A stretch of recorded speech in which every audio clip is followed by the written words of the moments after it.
Complications are a part and parcel of a surgeon's life, irrespective of his experience and skill set. Hence, the key to successful surgery is the timely detection and resolution of the complication. Here in this video, I will demonstrate two iatrogenic complications, and the last one is a rare referred complication. First case was diagnosed as a case of a non-resolving sub-eyelid hemorrhage involving the fovea. In fact, this case was my first case in engineering the digitally assisted 3D heads-up surgery. After I induced the PVD, I could see the organized blood on the fovea. I tried to flush the organized blood, creating a macular hole, and realized it's a case of a sub-ILM bleeding. To address the problem, I stained the ILM with BVG dye. While doing ILM filling, first stroke by forceps touched the retina due to presence of time lag in digitally assisted VR system.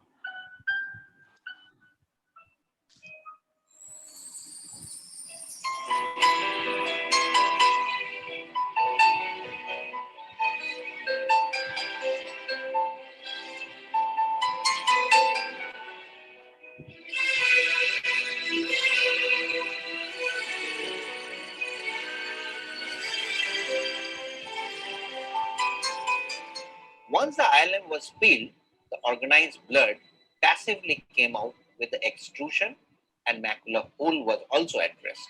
The take-home message from this video is doing an OCT is mandatory and always it is safe to use proportional reflux instead of an active extrusion to flush the organized blood to prevent any iatrogenic complication like macular hole.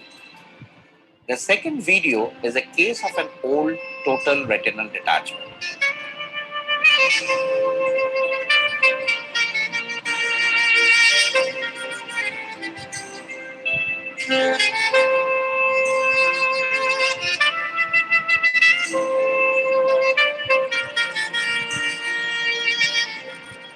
After doing a proper vitrectomy, a thorough base dissection was performed.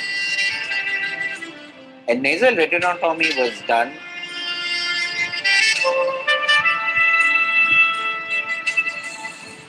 While draining subretinal fluid, a rare, unusual complication of multiple spontaneous radial retinectomy occurred in all the quadrants. This might have happened due to a stiff and atrophic retina. The retina was secured by extensive lasers surrounding the retinotomies and retinectomies. The take-home message from this complication is giving a 360-degree encartilage band might have prevented the spontaneous 360-degree retinectomies.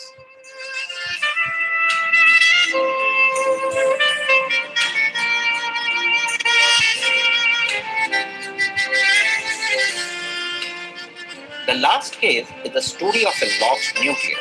Patient was referred to our department for dropped nucleus after a complicated cataract surgery.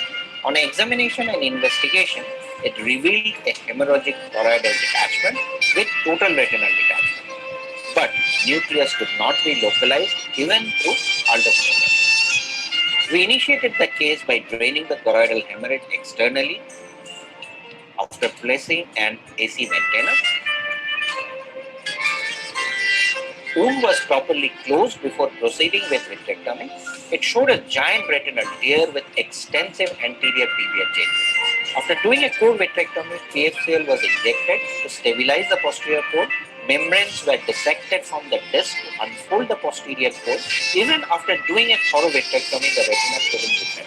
And the most surprising aspect was that we could not locate the dropped nucleus for which the patient was referred to. To settle the retina, we decided to perform the relaxing retinectomy. While doing retinectomy, the yellow mass was seen subretinally.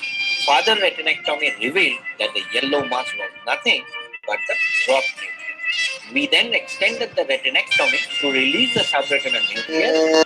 Then with a fragmentome, right? It's the last video.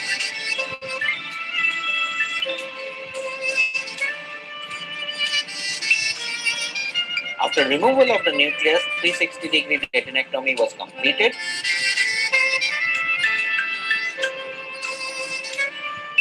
And laser was performed.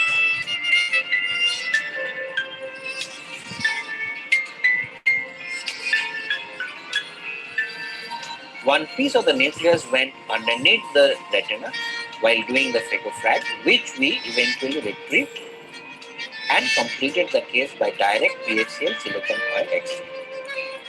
We could give the patient from light perception to ambulatory vision of 5/60. Hence, the take-home message from my video is a retinal surgeon should never ever give up.